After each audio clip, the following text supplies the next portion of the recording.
के दरबार में जाके भक्त अर्जी लगा के माई से बंधना विनती करता, हे माई डेली सवेरे शाम दरबार में आके हम हाजिरी लगाईला, तनी नजरिया खोल के तनी हमारा के दर्शन तो दे दी करी। भक्त माई से कहता कैसे,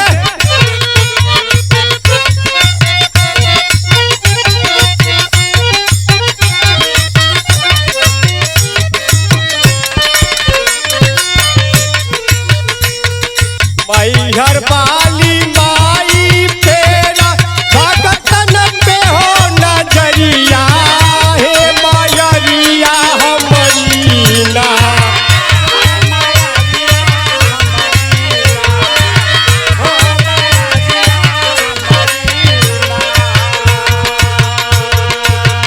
हे हो मायरिया हमारी ना।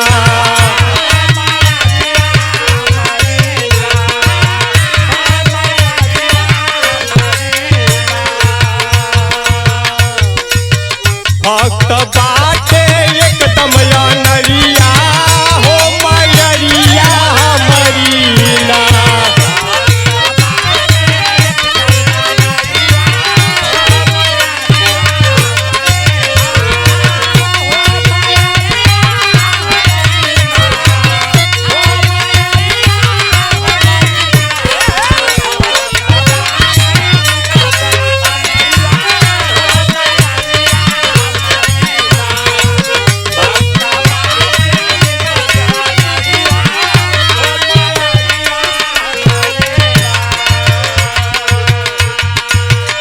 पहला लाइन में भक्त माई के सामने हाथ जोड़ के कहता है, हे मैया हमारे लगे कुछ बाना, शरीर के अलावा तन के अलावा डेली शाम सवेरे दर्शन करीला, कहे के बा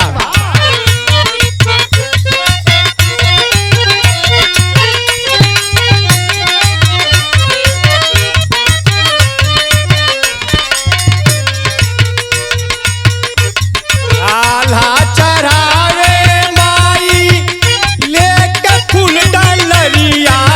हो मायरिया हमारी ना।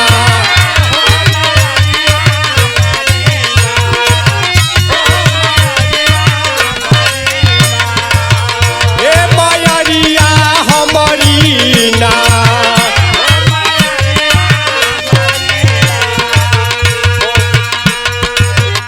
हलुआला के हो समरिया, हे मायरिया हमारी ना।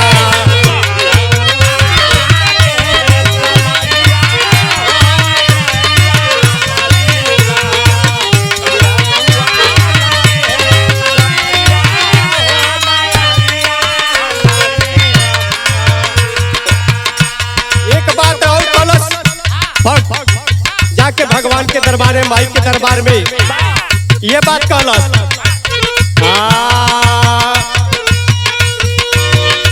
बालनी की तुलसी के तू, बालनी की तुलसी के तू दिहलू ज्ञान के गठरिया, हे मायरिया हमारी ना।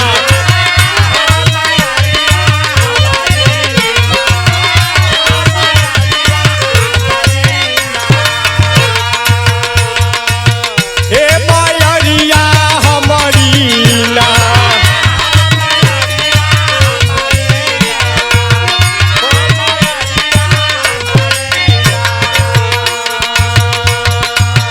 बैजू बनले अब तोर पूजरिया, हे मायरिया हमारी ना।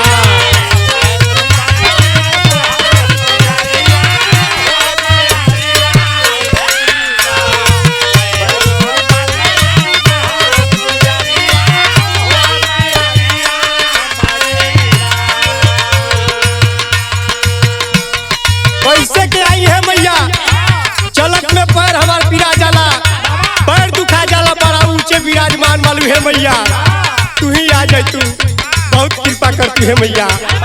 भक्त कहता कैसे,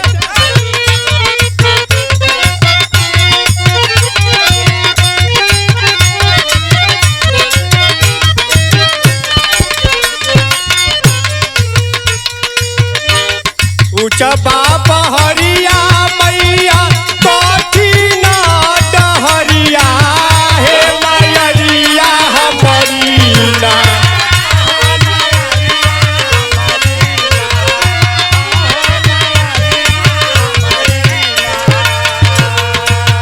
हे मैया हमारी ना